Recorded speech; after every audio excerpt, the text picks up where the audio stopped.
যেটা ডিস্ট্রিক্ট জাজে করছিলাম miscellaneous appeal, যেহেতু ডিস্ট্রিক্ট জাজে পাওয়ার নাই, order passed by the joint district জাজ, লার্নেড জয়েন্ট ডিস্ট্রিক্ট জাজ, তখন আমি কি করছি, তখন আমি হাইকোর্টে আসতেছি ফার্স্ট মিসেলেনিয়াস আপিল।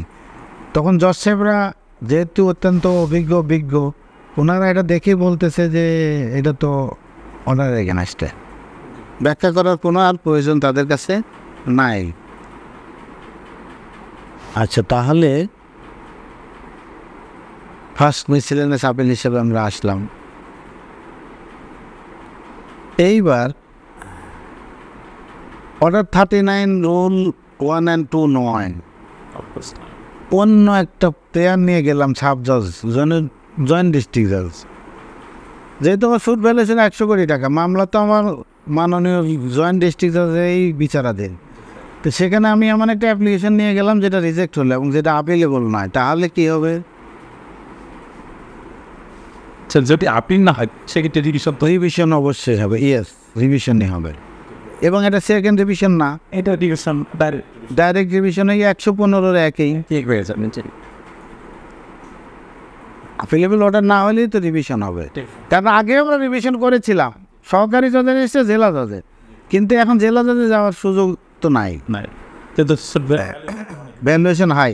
তাহলে আমরা আসলাম হলো হাইকোর্টে আসলাম, রিভিশন নিয়ে আসলাম এই 115-এর একই। এবং সেক্ষেত্রে আমরা শুনানি করবো বড় কোর্টে, ডিভিশন বেঞ্চ, 2 জনের কোর্ট, আর ওই ছোটোখাটো রিভিশনগুলো শুনবে 1 জনের কোর্ট। হাইকোর্টে তো বেঞ্চ আছে 2 রকম, মেনলি 2 রকম, লার্জার বেঞ্চ আছে, সেগুলো অন্য জিনিস। অ্যাপিলেট ডিভিশনে একসাথে 11 জন বসে, সেটাও ভিন্ন জিনিস। কিন্তু হাইকোর্টে মেনলি বেঞ্চ আছে 2 রকম, সিঙ্গেল বেঞ্চ, ডিভিশন বেঞ্চ। ওই ভ্যালুয়েশন যদি অত টাকার হয়, তাহলে এখানে হাইকোর্টে ডিভিশন বেঞ্চে আমরা যাব, যে এটা এই অর্ডারের এগেনস্টে আমরা আপিলেবল না, আমি রিভিশনে আসছি আপনার কোর্টে, এই ঠিক আছে। আচ্ছা, এইটা গেল একটা। এই আসিফ আমাকে ওই বইটা একটু দেবে, যে এই পেপার বুকটা, হ্যাঁ দেখি এটা কি সিভিল নাকি মনে নাই,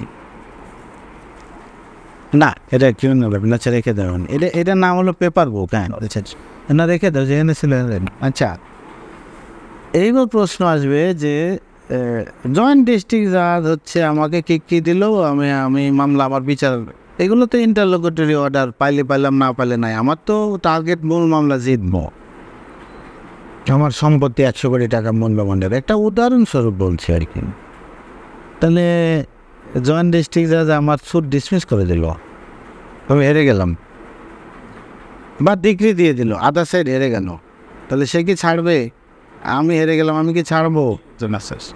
তাহলে আমি তখন, যেহেতু 100 কোটি টাকা ভ্যালুয়েশন, আমি তো টাইটেল আপিলে তো যেতে পারছি না, জজ কোর্টে, ডিস্ট্রিক্টে যেতে পারছি না, তো পাচ্ছি, তাহলে আমার কোথায় আসতে হবে?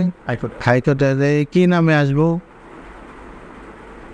এখানে ডিগ্রি দিয়ে দিয়েছে, ডিগ্রি এগেনস্টে, হ্যাঁ ডিগ্রি এগেনস্টে আসলে এর একটা নাম আছে মামলার,